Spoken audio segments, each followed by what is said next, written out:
একটা কথা মনে রাখবেন, আপনি যদি কোনো জুলুমবাজের সাফাই গান, অর্থাৎ কোনো জুলুমবাজকে যদি আপনি সাপোর্ট করেন, সেক্ষেত্রে আপনি নিজেও কিন্তু জুলুমবাজ হয়ে যাচ্ছেন।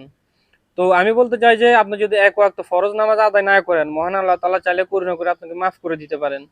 কিন্তু আপনি যদি কারো উপর যদি বিন্দু পরিমাণ জুলুম করেন, ওই জুলুমকারী ব্যক্তি যদি ওই জুলুমে ভুক্তভোগী ব্যক্তি যদি আপনাকে মন থেকে মাফ না করে, ততক্ষণ পর্যন্ত আল্লাহ কিন্তু আপনার মাফ করবেন না। অর্থাৎ আপনি এর শাস্তি পরকালে হলেও আপনাকে ভোগ করতে হবে।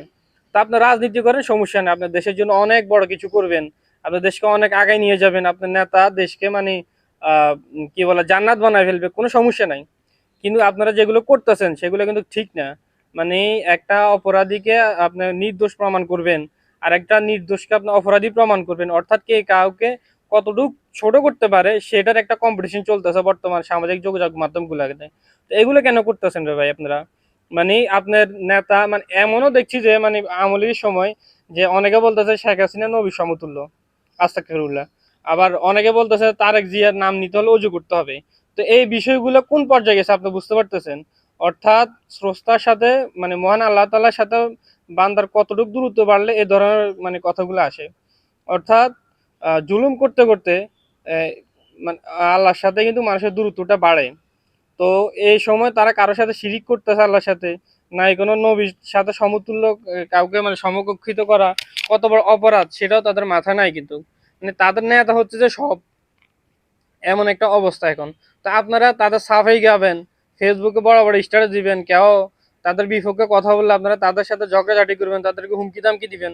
হ্যাঁ, এতে করে কি হবে আপনাদের? আপনি না হলে দেশে কিছুদিন খেয়ে যেতে পারবেন। আবার যখন অন্য দল আসবে তখন তো আপনি আবার দৌড়ানি খেয়ে আবার পালাবেন। তো কি এগুলো এগুলো করে কি লাভ ভাই? নিজের পরিবারকে সময় দেন না ভাই।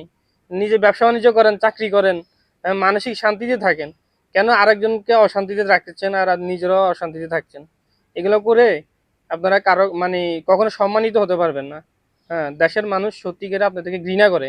এগুলো থেকে আপনারা বের হন। হ্যাঁ, আর হচ্ছে যে সবচেয়ে বড় কথা হলো যে আপনারা মানে আল্লাহর থেকে দূরে নিজেকে দূরে সরাবেন না। হ্যাঁ, মানে নিজের নেতাকে কাছে আনতে গিয়ে আল্লাহর সাথে দূরত্ব বাড়াবেন না। এটা কিন্তু এর পরিণতি কিন্তু খুবই খারাপ হবে।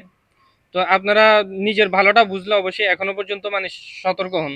এবং কি আহ, আশেপাশে আপনাদের ছোট ভাই ভাতিজা ছেলে মেয়ে যারা আছে তাদেরকে আপনারা সতর্ক করেন। ধন্যবাদ।